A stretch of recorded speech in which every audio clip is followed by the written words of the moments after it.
Hi, I'm Josh Davey with Davey Coach. By the end of this video, you're gonna know how to use your wheelchair lift when it breaks. This ever happened to you? This is both the moment and I got this moment. See this thing?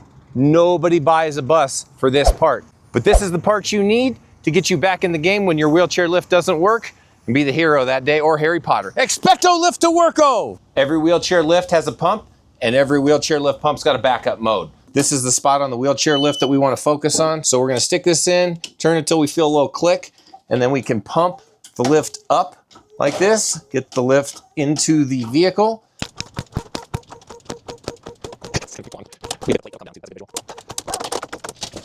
If we want to release the lift and make it go down, we simply turn this and release the hydraulic pressure till it gets down to ground level. All right, the lift's not working, but it's back in the bus, so we're back on the road. If you want to check out our inventory, hit us up at daveycoach.com. Click the like, follow us to subscribe.